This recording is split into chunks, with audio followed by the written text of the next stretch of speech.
Hi guys, welcome to the rebuilding, rejuvenation, and maiden flight of the Hangar 9 Easy Fly 40.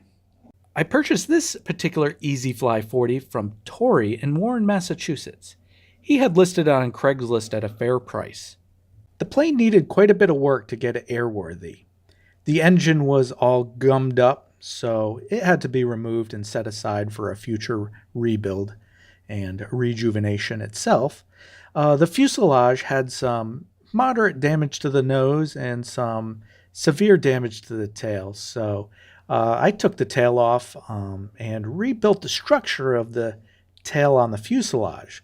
The balsa above and below the fuel tank needed to be replaced because the original owner routed the push rod through the bottom of the plane to the front steering arm.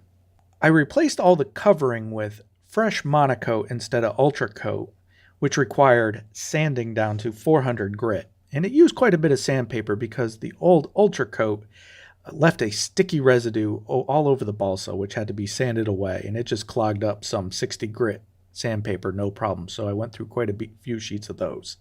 But once I got the new monocoat on, it's looking pretty darn good.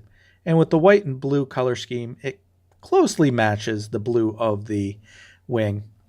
The wing I didn't do anything to because overall the covering was still holding on pretty good. I used some packing tape where the rubber bands go because it was starting to peel there because of the old fuel. The wing uses quite a bit of monocoat and it's just a trainer, so a little bit of tape until it gets too much tape. Then you have to recover a wing. I ended up putting the Enya SS45 that I got from Brittany in Glastonbury, Connecticut on the plane.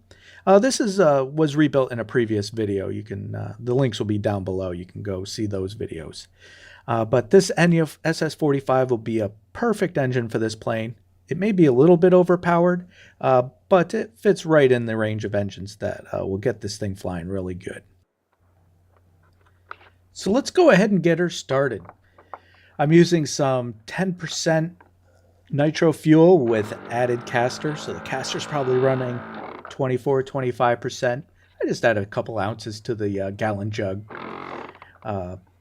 using just a regular hot shot here in a electric starter. This engine needs to be primed really good, so as you see I'm putting my thumb over the carb just to get some fuel flowing, and we're off and running. Once it gets its prime, it runs pretty darn good.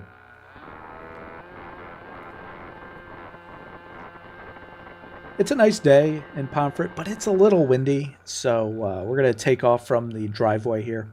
We're still in mid-March, so it's running about 40 degrees. The snow finally melted, so it's good to get back in the air.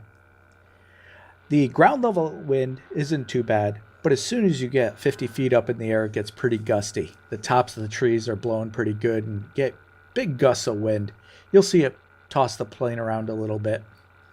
Here we are running through a puddle. We got just a little bit of snow left to melt. Those snowbanks, they take a while. We're just going to turn and take it off right here.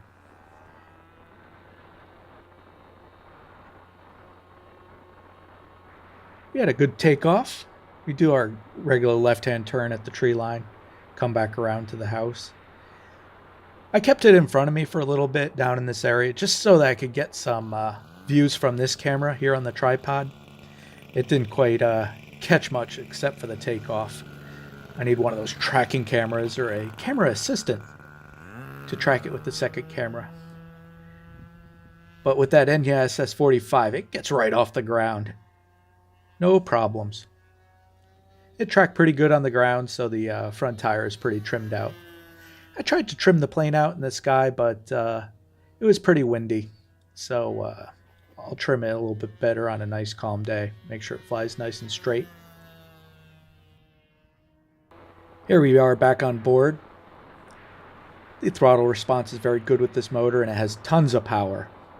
Put a master air screw propeller on just because with the frozen parts of the ground, all it takes is one little nose over in a landing and it'll shatter any wood prop. So I put the old paint stirrer on the front of the plane.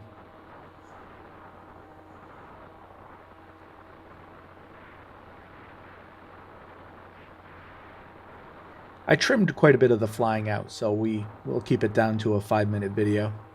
I know most people Once you see the takeoff, landings, and crashings, that's all you're really here for.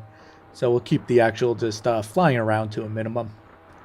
It is a nice day to fly, though, with the bright sun, clear skies, just a couple clouds up there.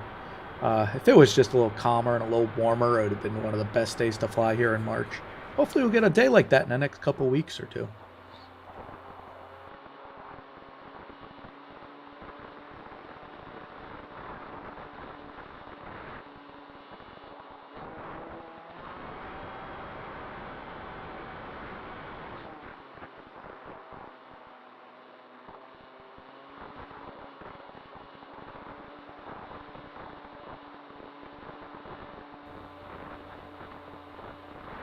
The wind tosses it around a little bit and catches the wings in the turns.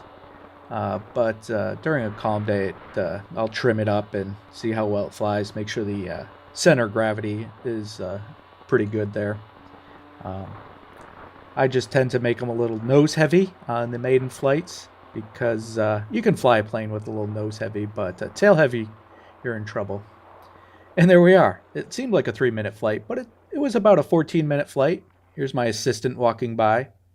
She had to chase it down, but once she gets to it, she loses interest. Overall, it was a very good flight. I got plenty of airtime. Didn't quite get to land where I wanted to, but the good news is no crash and no broken prop. Thank you for watching.